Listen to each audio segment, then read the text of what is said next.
guys, welcome to a bonus of my Speedart for today, how to make thumbnails that I'm making for these videos. So what you're gonna need paint.net. So we'll go to paint.net, we'll open our texture pack. So today I did swords, which is what I'm releasing, obviously, as you can see by the video title. So let's search sword, and we'll use diamond sword because that's like what we're doing. So I'll drag this in here so we can open the image. We'll do Control N, which is new. We'll make the height whatever, 2560 pixels by 1440. So the width is 2560. The width is 1440 pixels. So you hit OK. So you have this like white blank canvas. So what you're first gonna do, you're gonna hit Control A, and you're gonna hit Delete, which makes it a transparent background. Next, what you're gonna want to do, you're gonna want to I'm sorry, I forgot to add this. You want to also open your color scheme if you have one. Like if not, just choose the two top colors from your gradient for your diamond sword. But I edit texture packs with the color scheme. It makes it easier if I'm trying to go back to do diamond stuff as well, or add like diamonds on my swords or anything, like, you know, stuff like that, like gems on the sword. Okay, so these are the two colors. So I consider the light blue to be kind of like a primary, and this is like the outline or the accent, as some people may call it. So the cobalt, as you can see, is really just the outline and stuff, and the light blue is just used as the base color for the shading that I do on the sword. So in the end it looks like this. I personally like it. It looks like an ocean. That's why I called the texture pack an ocean. So you're gonna hit K on your keyboard, which lets you select colors, and you'll see it goes into this handy dandy thing. You can select whatever pixel. So select any light blue pixel on the light blue side and left click, and then select any dark blue or cobalt colored pixel on the right side and right click it, not left click, right click. So what that does, it sets it as your secondary and not your primary. So now you have your primary and your secondary to do an easy gradient. So now go back onto your thumbnail. You're gonna hit G on your keyboard, which brings you to this gradient. See shortcut key G. You're gonna hit this. Now here's preference. My choice, I do radial gradients for this, which looks something like this.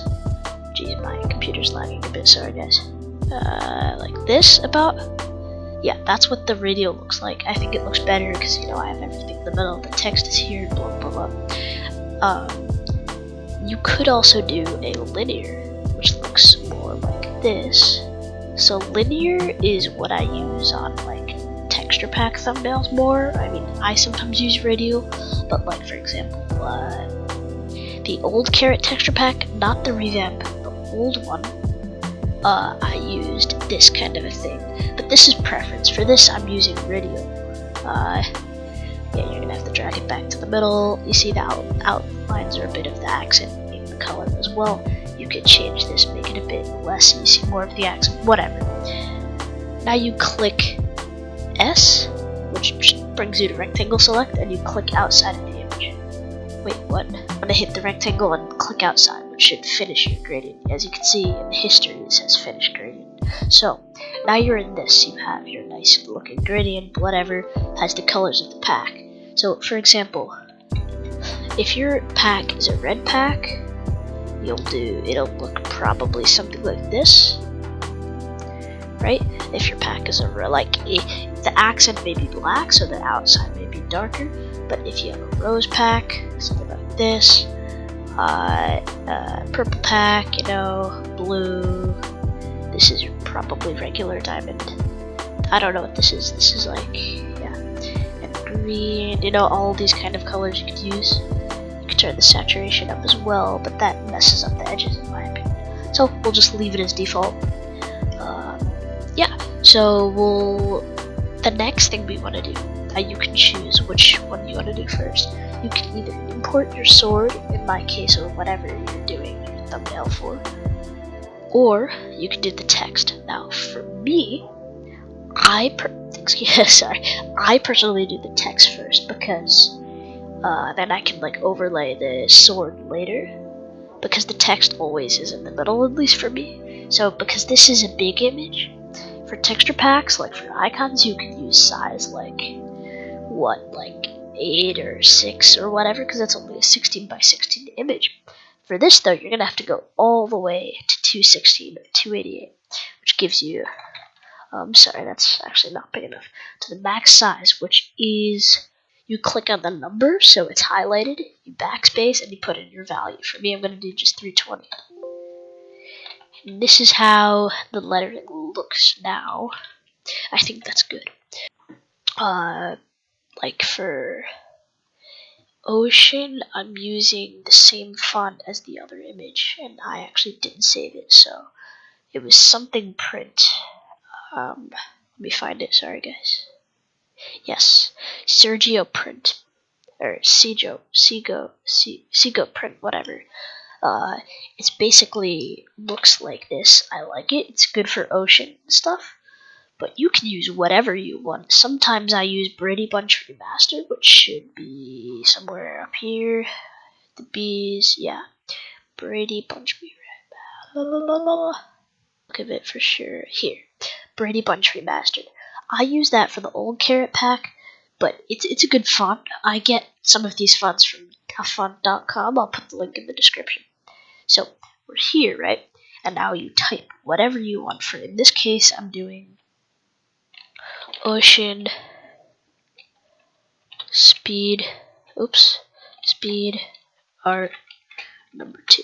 Now for this, you're gonna go back here and you're gonna click enter, which basically puts it on a new paragraph, pretty much. So now you have this. Yeah, this is a bit big, but okay. So I'm gonna make it to 16. Perfect. Yeah, perfect. So now we have the Ocean Speedart. Now, what I did in the other thumbnail is I added this black overlay over it. So don't deselect the text, or else this doesn't work, okay? Otherwise, you could put your text in a separate layer, which actually I should have done, excuse me.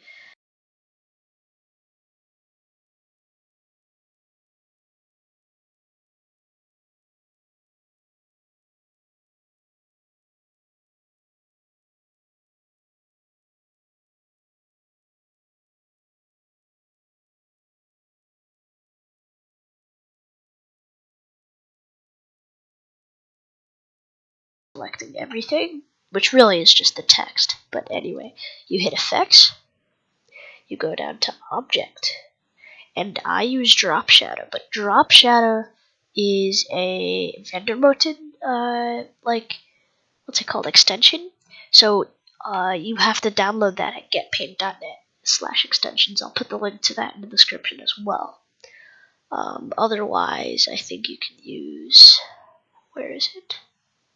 Like, for example, when I didn't have that, I also used something called Inner Shadow, which, what do you guess, gives the thing an inner shadow. Like this, if I could, like, do it, maybe.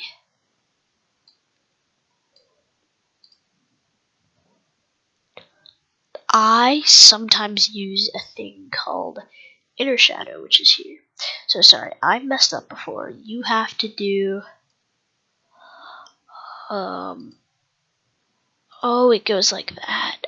Oh, now it renders. Okay, it just didn't render before, that's what it was. You can change the angle. I personally keep it default. You can hit this to go back to default. Blur radius, I'll put it a bit more. Shadow length, I could increase. Strength full. So that gives it a bit of a 3D look, if you know what I mean. So as you can see, it has a bit of depth. I'm sorry, my computer's very slow. It's going to take a long time to load the inner shadow. Okay, perfect. So now it has the inner shadow. Now this is an extension. This is optional. I use it a lot. It's called Drop Shadow. I'll give the link to the plugin so you can get it as well.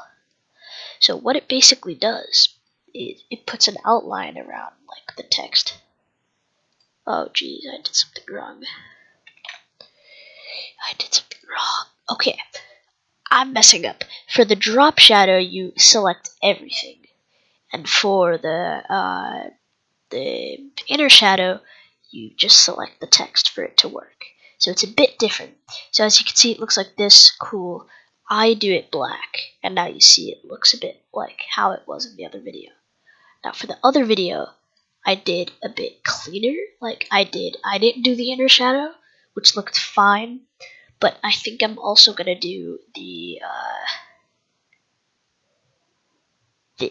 inner shadow and that for this thumbnail. So we'll hit OK, right?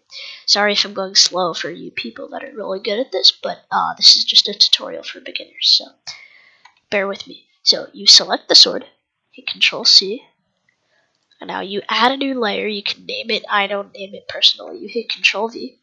Now it's going to be super small because remember, this sword is only 16 by 16 pixels, and this image is 2000 pixels wide, so it's gonna look really small. Like you can't even like see it at all. Like really. So you zoom into the sword. You make it big, big, big. I personally, it's like stays proportional for me. I don't know why. For some people it doesn't. I don't know how that works. I'm sorry. I don't know how to change that. I'm sure it's in settings somewhere. Anyway, so now you have it big. Now, I'm sorry, you can zoom in to fit. What am I doing? Like this, right? Now it fits. And now for the sword, you can make it fit like however you want, you know. I'm going to personally make it fill in this gap that the space takes. So now we have the sword here, right? So now we're going to do the same thing as before. We're going to do effects. We're going to do selection. We're going to do inner shadow. Now, again, it does the same exact thing as before. It just didn't render it, excuse me.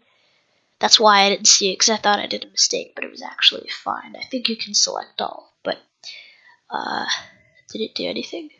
Bruh, I don't think it did anything, did it? Oh, it does everything. Okay. So, turns out we have to select, like, have a tolerance of, like, 1,000,000,000, and just select the sword. So, 81 tolerance I use. Now we're gonna, I'm sorry, I'm messing this up. Selection, inner shadow. Hopefully it works this time, right? So the shadow in this case is gonna be black, but I can't zoom in because I'm an idiot and didn't zoom in before. So it looks a bit, yeah, like that, like 3D. So we'll increase the blur radius a bit. Since it's a sword, we'll hit OK. Now, next portion, do Control A, which selects everything. Now, this is a 3D sword. Now you see a bit of shadow. It looks awesome in my opinion. Now you go to Effects. You go to, Object. You go to Drop Shadow. Now, this is, again, as I said before, a plugin. And now it looks like this. Actually, I prefer it without the Drop Shadow, but it's okay. So we'll offset the X a bit so it doesn't interfere with the shadows. You can see, like so. Like -1, you know, whatever. The opacity, we'll put the winding radius a bit lower, like so.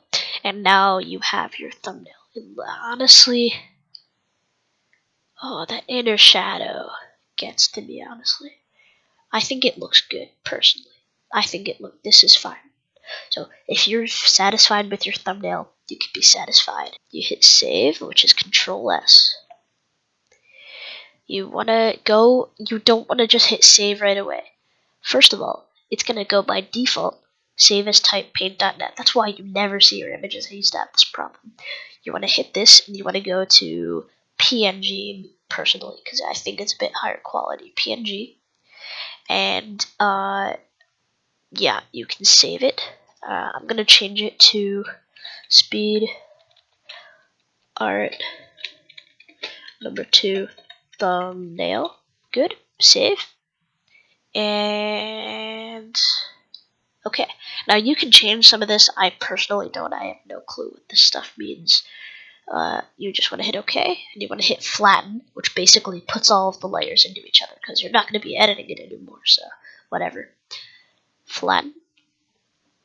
Perfect. Now it's saved. Now you can go to your files. We can actually close this. We'll just use this, whatever. And now you can see this file here is Speedart number 2 thumbnail. And now if you open it, and it actually looks really good. Like it looks like what you edited it with. I don't know why I can't say that. For me, it isn't loading, but it looks like that. Okay, so that's basically it for this extra tutorial. And peace.